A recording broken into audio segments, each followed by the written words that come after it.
Serious Redditors who have seen or found a dead body. What's your story? I lived on a busy street when I was 15, and there was a car chase between a drunk driver and a cop one night. The drunk driver ran into the stoplight pole and was decapitated. I saw the head in the middle of the street from about 100 feet away. My brother. Back when I was 13 we went swimming at a river. He was 14 at the time. He wasn't the greatest swimmer and drowned. Divers found him 2 hours later. I threw up when I saw his lifeless body being pulled out of the water. His death tore my family apart. It's been 8 years now, and I still get nightmares about him. It was not a pleasant 4th of July that year. Hearing fireworks in the background while sitting at your house after the death of your brother really sucks as well.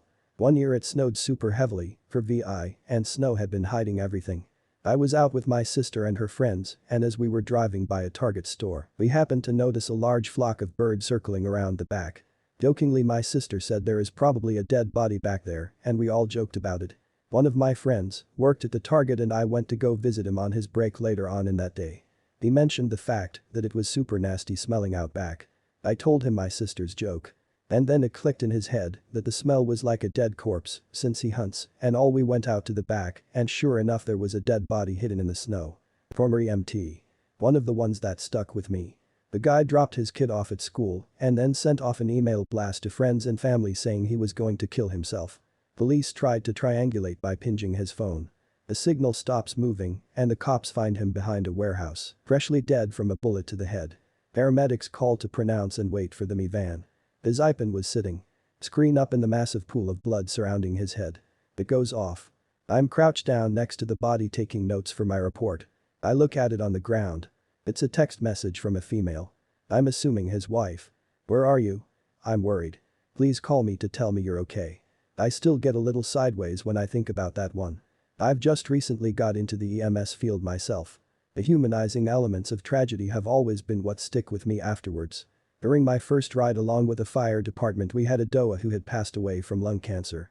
The most vivid image I have of the place, though, is the Elvis deco on the table at the foot of the bed. There was a lamp, a phone, an assortment of pictures and small figurines. To me, it wasn't the body on the bed that made me think about her life, but instead these small things that she collected. They made me realize she had hobbies, she did things, she got up in the morning to do these things. It upsets me more to think of this than her body, or even her husband and father. When I and my brothers were kids, our family went to swimming hall. There was an old man in sauna. As Finns, we thought it was okay to be silent, but after a while in sauna somebody noticed that the old man was passed away. We didn't get any traumas, it was just an old man whose heart had failed in sauna. I've heard that it's a nicer way to pass away, enjoying the steams and die without much of suffering. When my mother died 2 years ago at 97, she had a great day. Had her hair done, an hour phone call with me, a nice dinner with friends. She sat down in her chair after dinner and just died. 97 and totally with it to the end. And a painless death. I'll take one of those. Rented a room in my apartment to one of my best friends. He had fallen on hard times and needed a place to crash while he rebuilt his life. I went out of town for the weekend and was alarmed that I hadn't been able to reach him by phone or otherwise. Sent someone to the door and they said he didn't answer. Finally made it home and had a sinking feeling as I turned my key in the door. "Dave? You home?" I called out, but no answer. I went around the corner and found his body hunched over on the couch. He commit suicide by overdose, drugs and alcohol strewn all over the coffee table. I called for ambulance, but I knew it was far too late. He'd probably been dead about 48 hours. His body was cold, and the blood had settled to his lower extremities, causing what looked like bruising. I actually fled after calling them, panic and grief taking over. I had to get out of there. I had to hire people to clean out the place and ended up moving in with another friend. For about 2 years I couldn't close my eyes without seeing him dead. Now, I'm that friend that calls to make sure you got home safe, make sure you're feeling okay, or just shows up to check on you. Don't be mad that I check in so much, I'm just afraid of losing you. Edit. Wow. I'm grateful for kind words and honest messages that are flooding my inbox. This happened almost 9 years ago, and I still think of him and the event every day. No one deserves to feel like this. If you need to talk, don't hesitate to message me or call your local crisis line. Tried chest compression on a shooting victim. I didn't know how many times he was shot at the time, but I remember seeing one hole in his chin and feeling blood on his chest. When I pushed down, chunks of his lungs gurgled out of the chin hole, his nose and mouth. I found out that it was 1 in the chin, 4 in the chest and 2 in the back from a .45. The worst part was watching his face turn purple and his eyes cloud and gloss over as he passed. That sight is something I will never forget, and it randomly pops into memory on occasion. Then I have to try and distract myself until my mind wanders away from it. I hope good people never have to see anything similar. Edit. Thank you all for your kind words, but I'm not traumatized at all by it. It doesn't bother me, but you just don't forget things like it lol. It's really odd to see that transition, and I know as I've seen it myself but in medical context with one of my patients. The eyes are always most noticeable as they usually never stop moving in people that are alive, even when a still gaze is kept. If it's any consolation, they would have been unconscious at that point and wouldn't have felt anything. Nonetheless, make sure that you've spoke with people about this. It always helps to be a bit cathartic about things like this to avoid it affecting you too much. Watched one of my best friends drown in a lake. We tried to save him. My friend and I pulled him out as fast as we could. But he had been under for 7 minutes or more, so he was dead. I'll never forget the sound of my teeth hitting his as I tried to give him CPR. Pretty harrowing experience all around. I found my twin brother hanging in our garage coming home from work a few years ago. Was a senior in HS. The weekend and my parents were away in Mexico. We worked at the same place, and before work, that day my mom called us to see check-in. Bro told my mom he wasn't feeling well and wanted to stay home. I told her he was lying, but left without him anyway. Was gonna go pick him up on my lunch break around 1 to go look at puppies cause he was depressed, but ended up staying my whole shift. Drive home a cow hours later, open garage door see ladder, and as it goes up, and think huh that's weird then saw feet dangling and stomach sank. Ran out from the car to try to get him down. His eyes weren't glazed over, so I thought rear was still a chance he'd make it disregarding his now blue jaw. The used boat rope to knot and had to run across the street to get my friend to hold him up while I cut him down. Laid him down was scared to touch him cold and call 911 cause hands were too shaky eventually firefighters come try to resuscitate him while they have me wait inside the house. One officer comes in and asks if he can use a sheet. That's when I knew for sure he didn't make it. Tried to call my parents, but they didn't answer. Such a shitty day, took my whole life on a detour. No family within 1500 miles of me parents eventually came around midnight. More to it, but I'm on mobile so that's the gist of it. My ex and I were driving overnight from Rhode Island to Maryland for vacation about 5 years ago. 30 minutes away from the hotel. We are driving on the highway and the car in front of us hits an older man who was walking across the highway. The car that hit the guy fled the scene and we stopped to call the police. The man bled out and died on the side of the highway before we were able to talk to him. This happened in a pretty rural area where you would really have to go out of your way to cross the highway. I was walking home from my night shift job which was only a 20-minute walk through the woods. I worked at a large clothing warehouse, so a company worker and I would cut through the trail because it was easier than driving all the way around the woods. It was 6 a.m. and we came into this clearing we walked through hundreds of times.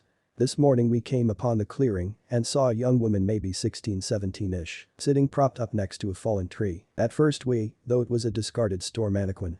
She was sitting on the ground like she had stopped there and slumped from a standing position. Her cloths were loose, strange placements, like hanging off and underdressed for the cold 40-degree morning. There was frost on her eyelashes and hair. The tips of her fingers were bluish black just like her toes and knees. She looked like a doll because her skin color a surreal color I can't really describe. We were startled by the police and fire DPT coming through the path and I could hear a woman shouting she's over there. The body's by the old trees, about 100 more feet. This girl died in the middle of the night from alcohol poisoning. She was taken out in the woods by a male at the same party. He took her from the house somehow, raped her in the woods, but when she passed out he left her there. Barely dressed in the 30-degree December night succumbed to the elements of the cold and died of hypothermia. I've never forgotten her face. 17 years later, and I still see her. I volunteer at a hospice house. I watch people take their final breaths quite frequently. I once held a 2-year-old baby girl suffering from congenital hydrocephalus and she passed away in my arms. I'm a strong man and I don't cry, but I'll be damned if I didn't excuse myself from the bawling nurses to break down alone in storage space. Most people would carry this with them and suffer from it, but it is my motivation as I work to become a physician and ultimately open my own hospice in a rural community. My fiancé died from a heart defect a little over a month ago.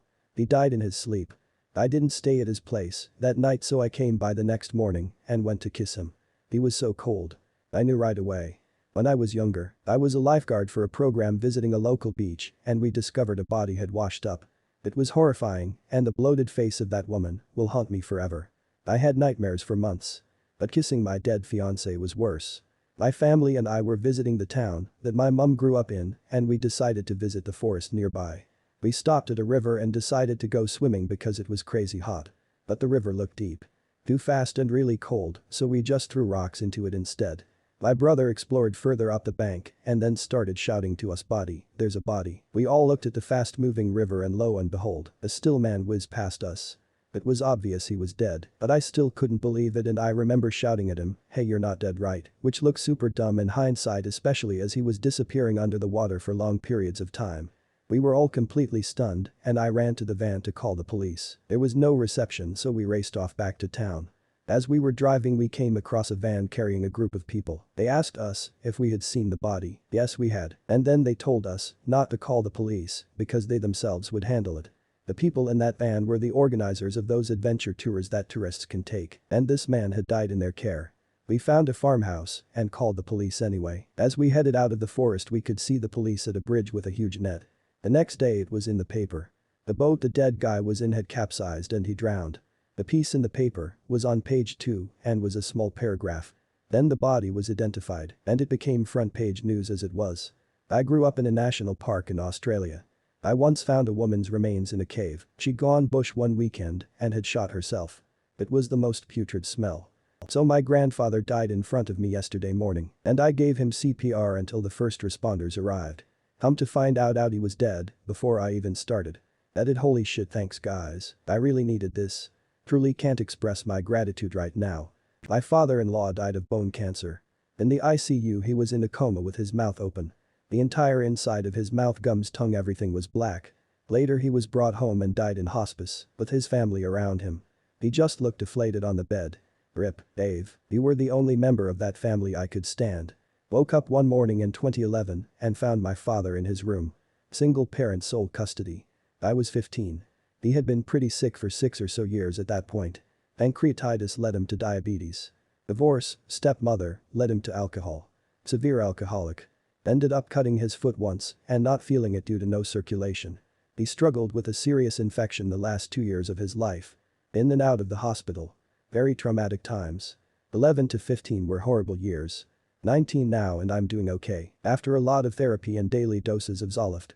I was a Red Cross volunteer on a pulmonary ward. The patient passed away down the hall in radiology, so they brought him to our ward so his family could say goodbye. Then I helped the med techs and nurses clean and wrap the body for transfer to the morgue. I was 14 and it was both the first time I saw a dead body and the first time I'd seen an adult man's penis. Sort of weird. We were on a fishing trip in Cabo and we saw a floating object in the water. The captain got closer to investigate and it was a bloated corpse, naked except for a shirt pulled over his head and arms. He called the Coast Guard and we held fast until the Coast Guard retrieved the body and briefly spoke with the captain. It was just my dad and 2 younger brothers with me and my dad was really worried my youngest brother, around 9, would be scarred for life. Those fears were put to rest when we saw him eating a Snickers about 10 minutes later. I found my wife dead on our bed after she took her own life. Today the man beside me at the train platform jumped in front of an oncoming train. 10 feet away from me. I'm on Reddit because I can't sleep. It's on a constant loop in my mind and I'm afraid because I know I will have nightmares about what I saw. I survived the 2010 Haiti earthquake. Bodies all over the place. Some covered, most not. Blood running down buildings and people crying in the streets. They were mostly dumped by literal truckloads to mass graves, big assholes.